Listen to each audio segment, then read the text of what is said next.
Okay, well, following on from some of the sort of library induction type stuff, I just wanted to talk briefly about a project I'm working on at the moment, which I kind of gave it, I didn't pass on the title to Kirsty, I kind of gave it the title, Getting Students to Do the Work for You, which sounds like a good idea.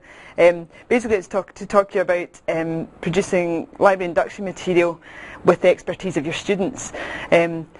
We work at a university which has a school for cultural and creative industries. They've just renamed themselves. It's a bit of a mouthful. So the kind of idea of this was to tap into their students' expertise to help us to produce something. So the problem facing us, library induction, start of the academic year, faced with, as we were talking about, big lecture theatres full of students. I'm not sure they're as keen as Kirsty thinks they are. Lots of bored faces. They've sat through a day of induction with all the different departments, IT, all the rest of it. Come to library, they are not interested. So this project came from that kind of, how do we deal with this? You know, we have to give them, we have to be seen to be providing them the information they need. It's not up yet, is it? We need to be seen to be providing the basic skills that they need to use a library. They might not think it's relevant at that point in time, so how else do we kind of go about doing it? So we were thinking about how do we connect with them, what other medium can we use?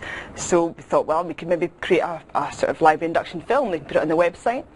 They can kind of go on to, you know, at the point of their need when they actually recognise, well, the library is quite an important place to go. So how do we create a film? My colleague and I, not Kirsty, had a kind of attempt at creating a film using Camtasia. We realised that we weren't experts in filmmaking, probably because I was in front of the camera. That's not a good idea. So we were kind of playing about with it. I wasn't happy with how it looked. You know, we kind of wanted to do a bit more with it.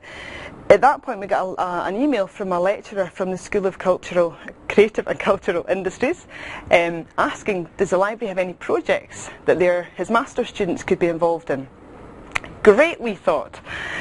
Here's an opportunity to tap into the students' expertise. Here's our students who are training to be filmmakers, to be musicians, to be whatever. You know, we can tap into this. So my colleague and I had a number of emails going to and fro with one of the students, kind of just generally explaining to him what we were looking for, what we saw the kind of basic skills of library induction as being. When we met with him the first time, I was so impressed. I mean, he's a master's student, but I was so impressed. Sorry, I'll just very quickly. He had 3 short films, scripts written, he had timings for them, he had which kind of shots he would use, where he would film the shots. He had employed a musician to compose music for us. He had employed an actress he thought over who would present it. Maybe it should be female. He'd thought of lots of different things that we hadn't thought about. So he had various other students involved in the process. I was so impressed. I mean, he's looking to put it on his CV, so you know, he's doing it well. I wanted to come here today with a short film to say, this is what he came up with. We haven't got it yet. His deadline is the end of May, so I'm hoping he should be producing 3 short films for us to put up on the website. At the moment, because of the way everything's gone so far, he seems great. He seems like a real expert in what he's doing. The fact he's got other people involved and he's communicating with us the whole time, the whole process, I'm very optimistic that he's going to produce something very good for us. So it was just to kind of say this is what we're doing, and I'm hoping that it's going to work.